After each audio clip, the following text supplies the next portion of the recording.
এই যে বিমান তৈরি হয়েছে সূরা ফিলকে রিসার্চ করে যারা পারেন ঠোঁট মিলিয়ে বলুন আলাম তারা কাইফা ফাআলা রাব্বুকা বিআসহাবিল ফিল আলাম ইয়াজআল কাইদাহুম ফি তাদলিল ওয়া আরসালা আলাইহিম তায়রান আবাবিল। আল্লাহর বিমানের নাম কি বলুন? আরো জোরে বলেন। তয়ের মানে হলো বিমান। তয়ের মানে কি?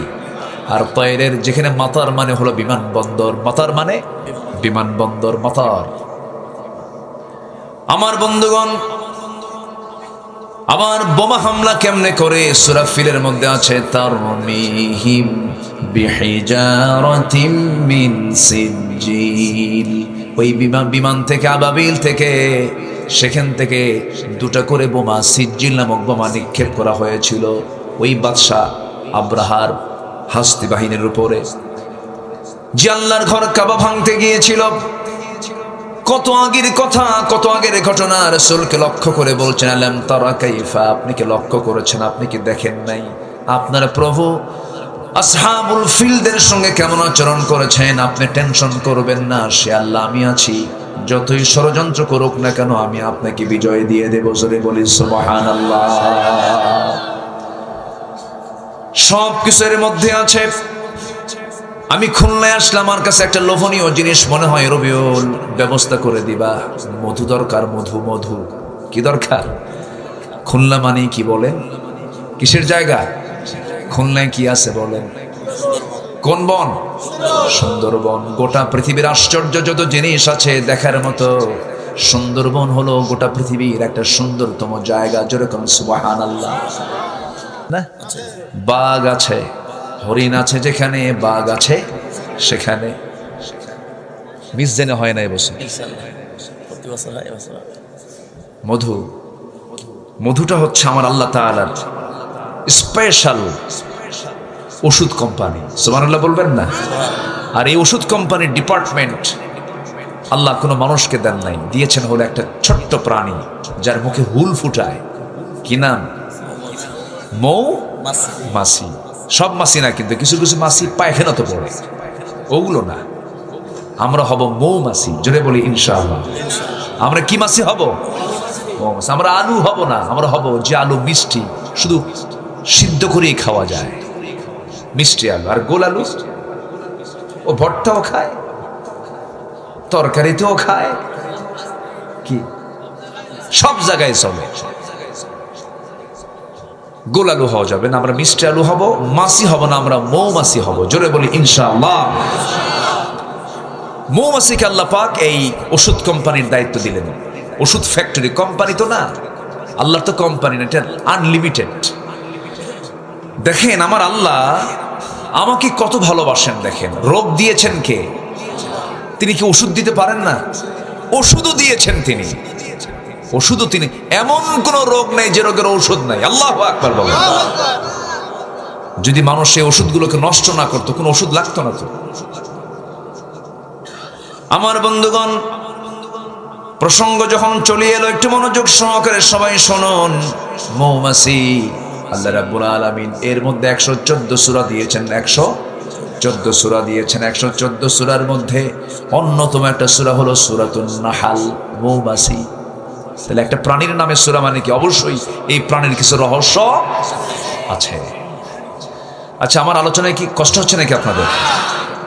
অনেকে আবার গরম কিছু শুনতে আসে, হুজুর একটু হাসিনাকে গালি দেন। সে তো চলেই গেছে, ওরে নিয়ে এত কথা বলার দরকার আছে নাকি? কিছু কিছু জায়গায় এসে খালি গরম, জিহাদি আছে না, এরকম আছে না? আছে, এত বলার দরকার নাই তো। আমরা এতটুকু শুধু বলি, যারা এগুলো করেছেন অপকর্মগুলো, আলেমদেরকে যারা মেরেছেন, জেল খাটিয়েছেন, তওবা করে ফিরে আসেন, আমরা মাফ করে দেব। কিন্তু ষড়যন্ত্র করবেন, হুল ফুটায় দেব। কিন্তু এখন সুযোগ আমাদের। ওরা এতদিন তালিকা করেছে, এখন আমাদের তালিকা করার সময় এসেছে। আমরা আপনাদের চরিত্র নিয়ে চলি না, আমাদের দিল এত ছোট না। আমার নবীজি মক্কা বিজয়ের দিন তিনি বললেন সবাইকে মাফ করলাম, 17 জন মাফ হবে না। এর মধ্যে একজন হলো ইকরামা ইবনে আবু জেহেল, আবু জেহেলের ছেলে ইকরামা, সে সব যুদ্ধে নবীর বিরুদ্ধে অংশগ্রহণ করেছে। রাসূল ওকে মাফ করবো না, ওকে শেষ করবা তোমরা। রাসূল বলে দিলেন, আমার দেশেও কিছু ক্ষমার অযোগ্য কিছু আসামি আছে, ওদের কোনো ক্ষমা নাই। খেলা হবে না, পালাইছো কেন? ঠিক কিনা? কি ঠিক কিনা? হুজুর সপ্তাহ ঠিক আছে, এত ভুল হওয়ার দরকার, মানে এত চিন্তার দরকার নাই, সময় মতো সব ছাড়বো ইনশাআল্লাহ। জোরে বলি ইনশাআল্লাহ। বসেন। ওরা আমাদেরকে মেরে ফেললো আর আমরা কিছু কথা বলতে পারবো না? কি কথা বলার দরকার আছে না নাই? সম্মানিত ভাইয়েরা, মৌমাছি এটা এমন একটা প্রাণী, আল্লাহু আকবার, আল্লাহু আকবার। এই প্রাণীকে রিসার্চ করে মোবাইল তৈরি হয়েছে, আলহামদুলিল্লাহ বলবেন না? মানে কোরআন তো একটা গবেষণার কিতাব, তো এটা জাস্ট অনুমান আন্দাজ করে কথা বলা নয়, কোরআন হচ্ছে রিসার্চের কিতাব। এটা মৌমাছি যে কত বড় একটা ডিপার্টমেন্ট, আল্লাহ তাআলা নিজে বলতেছেন যে মধু এমন একটা আমি তোমার জন্য পানীয় করে দিয়েছি যেটা জান্নাতেও পাবা। সুবহানাল্লাহ বলবেন না? এবং দুনিয়াতে দিচ্ছি, এটা পৃথিবীর কোনো মানুষকে এটা দিয়ে আমি বানাচ্ছি না, আমি বানাচ্ছি মৌমাছিকে দিয়ে। আল্লাহু আকবার বলেন।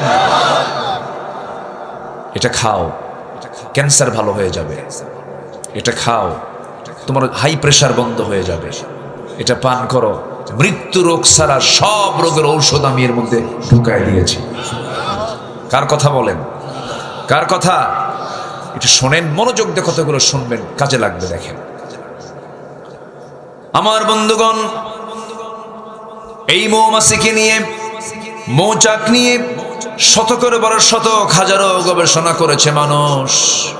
সর্বশেষ 1973 সালে অস্ট্রিয়ান একজন বিজ্ঞানী কার্ল ভন ফ্রিচ মৌমাছির জীবন চক্র নিয়ে গবেষণা করে তিনি নোবেল পুরস্কার পর্যন্ত পেয়েছেন। তিনি এই বিষয়ে একটা বইও লিখেছেন যার নাম হলো দ্য ড্যান্সিং বিজ। তিনি সর্বপ্রথম ফটোগ্রাফির মাধ্যমে প্রমাণ করে দেখিয়েছেন মূলত ফিমেল ওয়ার্কার বি, অর্থাৎ স্ত্রী মৌমাছিগুলো মধু সংগ্রহ করে এবং মৌচাকের ডিপার্টমেন্ট তার হাতে থাকে। পুরুষ মৌমাছি না, স্ত্রী মৌমাছি, রানী মৌমাছি। আল্লাহ ১৫০০ বছর আগে রানী মৌমাছির কাছে ওহী নাজিল করেছেন, ওহী দিয়েছেন, সংবাদ দিয়েছেন। কি বলেছেন? وَأَوْحَى رَبُّكَ إِلَى النَّحْلِ أَنِ اتَّخِذِي مِنَ الْجِبَالِ بُيُوتًا وَمِنَ الشَّجَرِ وَمِمَّا يَعْرِشُونَ। জোরে বলুন আল্লাহু আকবার। এখানে যারা আলেম ওলামা আছেন, আন ইত্তাখিদি মুয়ান্নাসের সিগা, পুরুষ মৌমাছিকে মহান রব্বুল আলামিন ওহী দেন নাই। বলছেন, হে মৌচাকের রানী মৌমাছি, তুমি পাহাড়ে গাছের ডালে সুন্দর করে মৌচাক বানাও, ঘর বানাও, সেখানে মধু সংগ্রহ করো। জোরে বলি সুবহানাল্লাহ। এক। দুই হলো, ওই বিজ্ঞানী প্রমাণ করেছেন যখন কোনো কর্মী মৌমাছি নতুন ফুলের বাগান বা উদ্যান খোঁজে, সেই সময় স্বর্ণ মৌমাছির সঠিক পথের দিক নির্দেশনা দিয়ে দেয়। এই নাচের নাম দিয়েছেন ওয়াগাল ড্যান্স, যা পৃথিবী জুড়ে সাড়া ফেলে। অথচ এই তথ্য কোরআনের কাছে অনেক পুরাতন, কোরআন অনেক আগেই বলে দিয়েছে। একটা মৌমাছি যে সবাইকে ওয়ার্নিং দিয়ে দেয়, এখান থেকে মোবাইল আবিষ্কার হয়েছে। সুবহানাল্লাহ বলবেন না? আল্লাহ রাব্বুল আলামিন বলেন, সুম্মা কুলি মিন কুল্লিস সামারাতি ফাসলুকি সুবুলা রাব্বিকা যুলুলা। জোরে বলুন আল্লাহু আকবার। তুমি প্রত্যেক ফল থেকে আহার করো, তুমি তোমার রবের কাজ সহজ পথে চলো। তোমার রব যেদিকে পথ চলতে বলেছেন সেই পথেই তুমি চলো। আল্লাহু আকবার। নাম্বার 3 হলো, এখানে শেষ নয়, বর্তমান সময়ে বিজ্ঞানীরা নিখুঁতভাবে গবেষণা করে প্রমাণ করেছেন আসলে মধু বের হয় মৌমাছির পেট থেকে। মৌমাছি মধুটাকে যে সংগ্রহ করে আনে, পেটের মধ্যে তুলে আনে, এই পেট থেকে মধু বের করে মৌচাকে এই মৌমাছি ঢুকায় রাখে। জোরে বলি সুবহানাল্লাহ। তাহলে মৌমাছির পেট থেকে মধু বের হয়। আল্লাহ রাব্বুল আলামিন এই কথাটা ১৫০০ বছর আগে বলেছেন।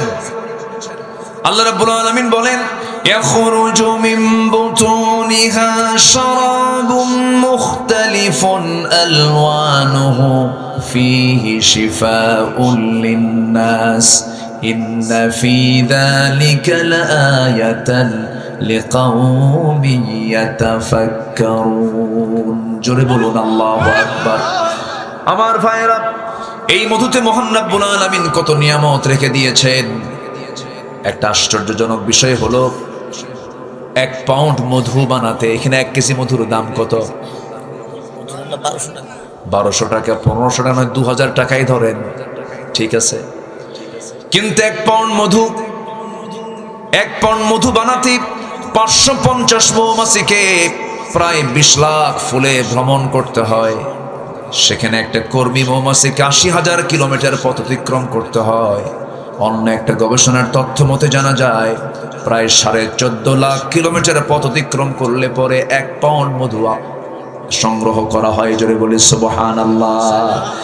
14 লাখ কিলোমিটার মানে হলো গোটা পৃথিবীকে 3 বার প্রদক্ষিণ করা যাবে। এত ডিস্টেন্স ঘুরে ঘুরে 550টা মৌমাছি 1 পাউন্ড মধু তৈরি করতে পারে। জোরে বলি সুবহানাল্লাহ। মাত্র কত কেজি? 1200।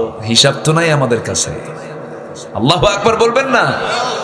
যদি এটাকে হিসাবে নেওয়া হয়, কোটি কোটি টাকা দাম হওয়ার কথা ছিল। কিন্তু সেই সুন্দরবনের মধু সুন্দরবন থেকে আসতে আসতে সুন্দর থাকে না, অসুন্দর হয়, অসুন্দর হয়ে যায়। কিন্তু সে অসুন্দর করলো যারা, আমি তো মনে করি তাদের ফাঁসি হওয়া দরকার। 14.5 লক্ষ কিলোমিটার সফর করে 1 পাউন্ড মধু মৌমাছি বের করে আনে মানুষের জন্য। আবার ওই মৌচাকের মুখে থাকে হলো পুলিশ মৌমাছি, অ্যাডমিনিস্ট্রেশন চালায় তারা। কোন কর্মী মৌমাছি যখন ভিতরে ঢুকতে নিয়ে, মধু ঢুকাতে নিয়ে যখন তার পায়ের মধ্যে কোনো জার্ম থাকে, ময়লা থাকে, এই পুলিশ মৌমাছির কাজ হলো অস্ত্র নিয়ে তারা দাঁড়ায় থাকে 4-5টা একসঙ্গে। ওই একটাকে ধরে কামড় মেরে মেরে ফেলে দিয়ে বলে, খবরদার, আল্লাহ ওহী নাজিল করেছেন কোন জার্ম এই মৌচাকের মধ্যে ঢুকানো যাবে না। আল্লাহ আছে? আমারে তাকায়, আল্লাহ আমারে দেখেন, আল্লাহ আমারে দেখেন, দেখেন। আমার বন্ধুগণ, আবার এই মৌচাকের ভিতরে পরিমিত তাপমাত্রা থাকতে হবে। স্বাভাবিক তাপমাত্রা থাকলে পরে মৌমাছিগুলো, মধুগুলো ঠিক থাকবে, নচেত নষ্ট হয়ে যাবে। এর একটা মেজারমেন্ট আছে, 35 ডিগ্রি সেলসিয়াস। কত? এখানে আমরা এখন তাপমাত্রা কত দেখো তো মোবাইলে, কত ধরেন এখন আছে হয়তো বা 18 থেকে 20 ডিগ্রি সেলসিয়াস তাপমাত্রা আমরা আছি। এই সময় কোনো মৌচাকের ওই মধুগুলো সংরক্ষণ করার জন্য যদি এরকম কম তাপমাত্রা থাকে, সেই সময় ওই মৌমাছিগুলো ব্যস্ত হয়ে পড়ে। কেমন করে ব্যস্ত হয়? যদি কমে যায়, 30 ডিগ্রিতে যদি নেমে আসে, তখন মৌমাছিগুলো সবাই একত্রিত হয়ে তাদের ডানাগুলো ঝাঁপিয়ে তাপমাত্রা বৃদ্ধি করে।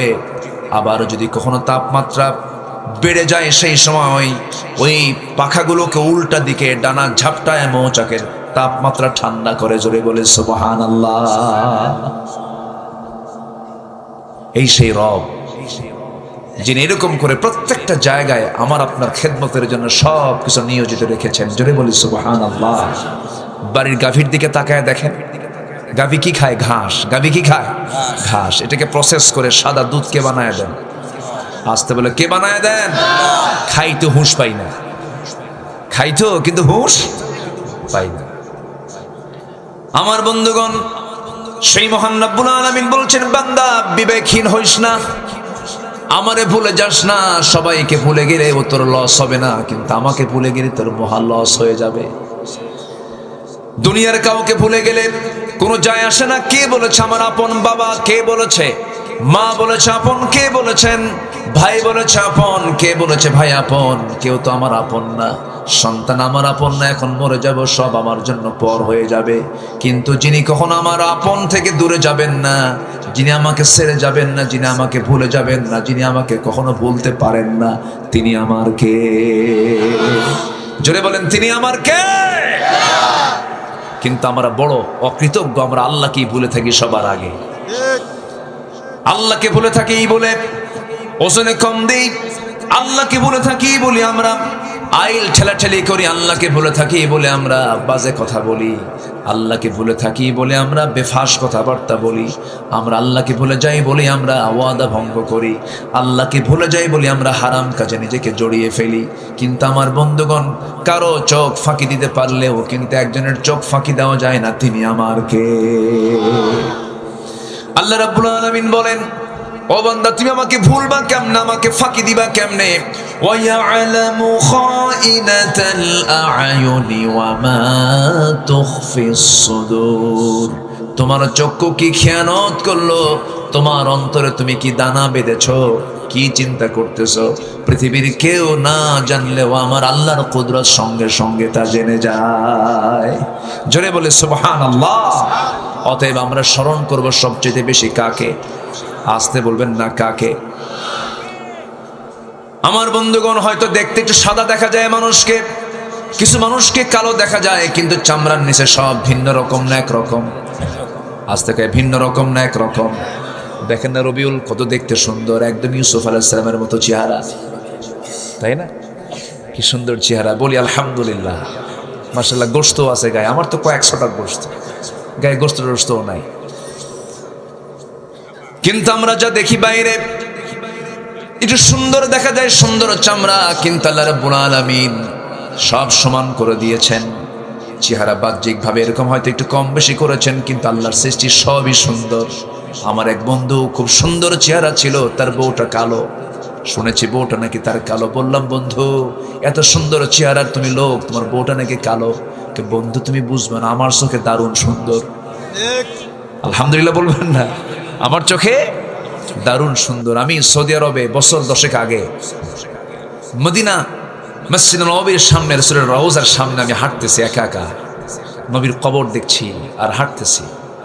রাসূল আমার আলো আশা, রাসূল আমার ভালোবাসা, রাসূল আমার প্রেম বিরহের মূল আলোচনা, রাসূল আমার কাজে কর্মে অনুপ্রেরণা। রাসূলকে স্বপ্নে দেখবেন ভাই? দেখতে রাজি আছেন? সবাইকে দেখতে রাজি আছেন? অবশ্যই দেখবেন, অবশ্যই দেখবেন। একটু ভাবতে হবে, একটু কি করতে হবে? ভাবতে হবে। ভাবলেই দেখা যায়, ভাবলেই দেখা যায়, দরুদ পড়লেই দেখা যায়। তো আমি হাঁটতেছি, রাসূলের রওজার আশপাশ দিয়ে হাঁটতেছি, হঠাৎ করে সামনে একটা লোক ধরা পড়লো, নাইজেরিয়ান একজন নিগ্রো কালো কুসকুসে মানুষ, অনেকগুলো মানুষ সেখানে। তো আমি লম্বায় প্রায় 71 ইঞ্চি আমি লম্বা, মানে 5 ফুট 11 ইঞ্চি আমার ওজন, মানে হাইট। তো আমি নিজেই ভাবি আমি মনে হয় বেশি লম্বা মানুষ, 6 ফিট মানুষ প্রায় তো কমই পাওয়া যায়। এদিকে আমার হাইটও 71 ইঞ্চি, আবার ওজনও 71 কেজি। তা আমি ওনার দিকে তাকায় দেখি, আমার চাইতে মনে হলো সে ফুট 1.5 বড় হবে, 7.5 ফিট উঁচা লম্বা। আমি তার কোমরের কাছে পড়ে আছি, আমি এরকম করে চাই আছি। এত কালো, তাও চকচকা কালো। কি কালো বলেন তো? চকচকা কালো একদম, মানে দাঁত ছাড়া কিছু দেখা যাচ্ছে না, শুধু একটাই সেখানে শুধু সাদা দেখা যায়, সেটা কি? দাঁত। একদম কালো, ঘন কালো। মাথার চুলও কালো, চুলের সাথে চামড়া মিলে গেছে। সে চুলগুলো আবার খাড়া খাড়া শক্ত, গুনার মতো। গুনা বোঝেন তো? গুনার মতো শক্ত। তো আমি তাকে দেখেই আমি বললাম, মিনাইনা যেতা ইয়া আখি, আমার ভাই আপনি কোন জায়গা থেকে আসছেন, আপনার বিলাদ দেশ কোথায়? বলল আফ্রিকা, নাইজেরিয়া। তো বললাম যে ভালো আছেন তো? হ্যাঁ ভালো। তো আমি আমার দিকে বারবার চেয়ে আছে, আমি কি যেন বলবো তাকে, সে আমার দিকে চেয়ে আছে।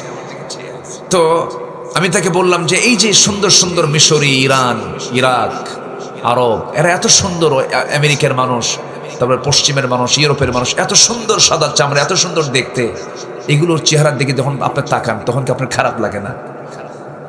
তখন সে আমার দিকে তাকায়া একটা মুচকি হাসি মেরে, সে তো সবার চাইতে উঁচা, তো 7.5 ফিট উঁচা প্রায়, নখ এরকম মোটা নখ, এই শাল আঙ্গুলিটা এত মোটা, আমার কবজি এত মোটা না, এরকম মোটা নখ নিয়ে উঁচা করে বলতেছে, এগুলো কোনো চেহারা হলো? চেহারা তো আমার। কি কথা কি বুঝতেছেন আপনারা? বলছে এগুলো কোনো চেহারা হলো নাকি? এগুলো শুধু গলায় ধরবো আর একটা চাপ দেব, শেষ। আল্লাহু আকবার বলেন। এরপরে বললাম, আচ্ছা আপনাদের কাছে পছন্দের, বিয়ের জন্য পছন্দের পাত্রী, আপনারা কোন ধরনের পাত্রী পছন্দ করেন? বলে যে আমাদের ভিতরে কালোর মধ্যেই কিছু সুন্দর আছে, যেগুলো তেল তেলা সুন্দর, আমরা এদেরকে খুব পছন্দ করি। দেখেন আল্লাহ তাআলা চুজ, পছন্দটাও আল্লাহ পাক ভিন্ন করে দিয়েছেন। এটা কে করে দিয়েছেন? কে করে দিয়েছেন? আল্লাহ করে দিয়েছেন। আল্লাহ রাব্বুল আলামিন শুধু বাহ্যিকটা এরকম করে দিয়েছেন, কিন্তু ভিতরটা সব সমান। আমাদের দেহে যে ডিএনএ আছে, যে ডিএনএ এখন টেস্ট করা হয়, আজ থেকে 200 বছর আগে ডিএনএ মানুষ বুঝতো না। যার সন্তান প্রমাণ করার কোনো কথা ছিল না, মা যতক্ষণ না বলতো যার সন্তান প্রমাণ হতো না। কিন্তু এখন যার সন্তান প্রমাণ হওয়ার সুযোগ আছে না নাই বলেন? আছে। ডিএনএ টেস্ট করলেই সব ধরা পড়ে যায়, কার বাচ্চা এটা, কার সন্তান এটা, কার সন্তান সে পেটে লালন করেছে, কে কোথায় অবৈধ করেছে, আজকে সব কিছু বিজ্ঞান প্রমাণ করেছে। সে ডিএনএটা, এই ডিএনএ তার মোট দৈর্ঘ্য হলো 2000 কোটি কিলোমিটার লম্বা। জোরে কোন আল্লাহু আকবার। 2000 কোটি কিলোমিটার লম্বা একটা ডিএনএ। যদি এত দৈর্ঘ্য হয়, পৃথিবী থেকে সূর্য পর্যন্ত প্রায় 50 বারেরও বেশি বার ঘুরে আসা যাবে। এত দীর্ঘ একটা মানুষের ডিএনএ এর পরিমাণ, লম্বার পরিমাণটা এটা। ডিএনএতে আল্লাহ রাব্বুল আলামিন এত তথ্য দিয়েছেন, যদি এনসাইক্লোপিডিয়ার সমান 900টা খণ্ড বিশালাকার বই হবে, তবুও লেখা শেষ হবে না। আমাদের দেহে যে সবচেয়ে ক্ষুদ্রতম অংশ হলো কোষ। এই কোষের সংখ্যা হলো 37.2 ট্রিলিয়ন। কেউ তো আল্লাহু আকবার বললেন না। মানব দেহ কোষের সংখ্যা হলো 37.2 ট্রিলিয়ন একটা মানুষের। সেন্সরি রিসেপ্টর আছে হলো 110 মিলিয়ন। লোহিত রক্ত কণিকা আরবিসি আছে হলো 30 ট্রিলিয়ন। শুধুমাত্র মস্তিষ্কের নিউরন সংখ্যা হলো 100 বিলিয়ন। আল্লাহু আকবার বলেন। কয় মানুষের কথা বলতেছি? এক মানুষ। শুধু চামড়ার নিচের অংশ, কিন্তু এগুলো চামড়ার নিচের অংশ। অসমান না সমান? সমান। মানুষের দেহে যে রক্ত আছে, এই রক্তের আবার ভেসেল আছে, এর ব্লাড ভেসেল আছে। সেই ব্লাড ভেসেলটা হলো 42 বিলিয়ন, যা 97,000 কিলোমিটার লম্বা। মাত্র 3 হাত 3 ফিট তার দিয়া ইয়ারফোন, সেই ইয়ারফোনের তারের ইয়ারফোন যদি পকেটে রেখে দেন, কিছুক্ষণ পর কয়েকটা প্যাঁচ লাগে। অথচ আল্লাহ রাব্বুল আলামিন একটা দেহের মধ্যে 97,000 কিলোমিটার লম্বা ব্লাড ভেসেল রেখে দিয়েছেন। কোনোদিন সেই ভেসেলের মধ্যে কোনো প্যাঁচ লাগলো না। জোরে বলি সুবহানাল্লাহ। কে করেছেন? আসতে বলবেন না, কে করেছেন বলেন? আল্লাহ করেছেন। আল্লাহ বলছেন, আমাকে চেনার জন্য বান্দা কমন সেন্স নিয়ে আসো, বিবেকহীন হইও না। তোমার মাথা থেকে পা পর্যন্ত তুমি দেখো, কারো অবদান এখানে চুল পরিমাণ নাই। সম্পূর্ণ অবদান একমাত্র তিনি কে? আল্লাহ বলছেন, বান্দারে তুমি বিবেকবান হও। বিবেকবানের কিছু বৈশিষ্ট্য আমি তোমাকে শেখায় দিচ্ছি, বান্দা শুনে রাখো। আল্লাহ রাব্বুল আলামিন সুন্দর করে বলছেন, কি সুন্দর করে তিনি জানাচ্ছেন। আল্লাহ রাব্বুল আলামিন বলছেন, أفمن يعلم أنما أنزل إليك من ربك الحق كمن هو أعمى إنما يتذكر أولو الألباب। জোরে বলুন আল্লাহু আকবার। উলুল আলবাব কারা? নাম্বার 1 হলো الذين يوفون بعهد الله ولا ينقضون الميثاق। নাম্বার 1 হলো বিবেকবান মানুষ তারাই যারা কখনো ওয়াদা ভঙ্গ করে না। কি ভঙ্গ করে না বলেন? 1 নাম্বার ওয়াদা আমরা করেছি কার কাছে? আল্লাহ। আসতে বলুন কার কাছে? দুনিয়াতে না, রুহের জগতে। বলেন কোথায় কোথায় কোথায়? মনে আছে আপনাদের? মনে আছে? কই মনে আছে আপনাদের? কি ঘুমাচ্ছেন নাকি আপনারা? মনে আছে? মনে নাই? মনে নাই তো। রুহের জগৎ আপনি যে বলছেন, হ্যাঁ তুমি আমার রব, মনে আছে আপনাদের? মনে তো নাই, আবার হ্যাঁ করেন কেন? মনে নাই তো? মনে আছে তোমার? আচ্ছা, আমারও তো মনে নাই। এই যে মার দুধ খাইছেন, মনে আছে কারো? মনে আছে? কেমনে মনে থাকবে? 2 বছরে মনে থাকে? আচ্ছা, মার পেটে 10 মাস ছিলাম, মনে আছে কার কার? হাত তোলেন। ওই যে তুলছে একজন, মার পেটে ছিল, হাত তুলছে, মনে আছে? আচ্ছা, মার পেটে 10 মাস ছিলাম, মনে নাই। দুধ পান করেছি 2 বছর, হাওলাইনি কামিলাইন, তাও মনে নাই। কিন্তু আমি বিশ্বাস করি কি বিশ্বাস করি না বলেন? বিশ্বাস করেছি, কারণ মা বলেছেন, বাজান তোকে আমি 2 বছর দুধ খাওয়াইছি রে, তুই আমার পেটের মধ্যে ছিলি 10 মাস, লাথি মেরেছিস। 9 মাসে প্রত্যেকটা শিশু মার কলেজায় লাথি মারে 4500 থেকে 5000 বার। আল্লাহু আকবার বলবেন না? এই মার এই অবদান কেউ অস্বীকার করতে পারবেন? কেউ কি পূরণ করতে পারবেন? না। এই তো উঠে যাওয়ার সিলসিলা শুরু হচ্ছে ধীরে ধীরে। কি যাবেন নাকি আপনারা? আমি কিন্তু যেতে দেব না, কেউ যাবেন না, আমরা সবাই থাকবো। জোরে বলি ইনশাআল্লাহ। খুব চাপ থাকলে একটু বলবেন, হাত উঁচু করবেন, হুজুর এই যে সমস্যা, আমি পারতেছি না, শুধু এটা বলবেন, কিন্তু কেউ যাবেন না। আমি মাহফিলে এসে আমি খুবই আনন্দিত, আপনাদের মাহফিলে এসে আমি খুবই আনন্দিত। এত সুন্দর ভদ্র শ্রোতা আপনারা, বলি আলহামদুলিল্লাহ। এটি কি জনসভা না ইবাদতের জায়গা? বলেন বলেন, কিসের জায়গা এটা? ইবাদতের জায়গা। ইবাদত মনে করে থাকবেন, তাহলে সওয়াব পাবেন, অগণিত সওয়াব, অগণিত অগণিত অগণিত। আল্লাহু আকবার বলেন। এগুলো বুঝবো মরার পরে। বসেন। আমার বন্ধুগণ, সেই মার পেটের ভিতরে আমি ছিলাম, লাথি মেরেছি, মার পেটে গিয়ে মার কলেজায় গিয়ে আঘাত লেগেছে। আল্লাহ পাক বলেন, প্রত্যেকটা মাকে আমি আল্লাহ মুজাহিদের সমান সব তার আমলনামায় লিখে দেই। আল্লাহ সব ক্ষেত্রে উদার। কিন্তু দুঃখজনক হলো সত্য, মার প্রসঙ্গ যখন চলে এলো, আল্লাহ রাব্বুল আলামিন জাহান্নামের মধ্যে আবার দাগি দাগে আসামিকে গর্তের মধ্যে ঢুকাবেন। গর্তগুলো ভয়ঙ্কর গর্ত, গাই নামক গর্ত আছে, ওয়াইল নামক গর্ত আছে। তার মধ্যে একটা শ্রেণী হলো যারা দুনিয়ার জিন্দেগিতে বাপ মাকে যারা ভাত দেয় না, বাপ মার সঙ্গে যারা ভালো আচরণ করে না, বাপ মাকে যারা সময় দেয় না, বাপ মাকে যারা খেদমত করে না, যারা বাপ মার মনে হৃদয়ে কষ্ট দেয়, আল্লাহ বলেছেন আমি আল্লাহ তাদেরকে জাহান্নাম শুধু নয় জাহান্নামের গর্তের মধ্যে ঢুকাবো। এমন লোক বুঝি জিনায় দাহে নাই? যাবেন না এই সময়। এসে উঠলি ভাববো ওর বাপ মাকে দেখতে পারবো না। বসেন। কি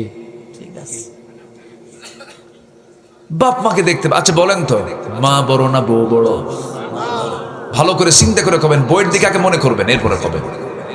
ভালো করে বলেন, মা বড় না বউ বড়? মাহফিলে মা বড়, বাড়িতে বউ বড়? হ্যাঁ,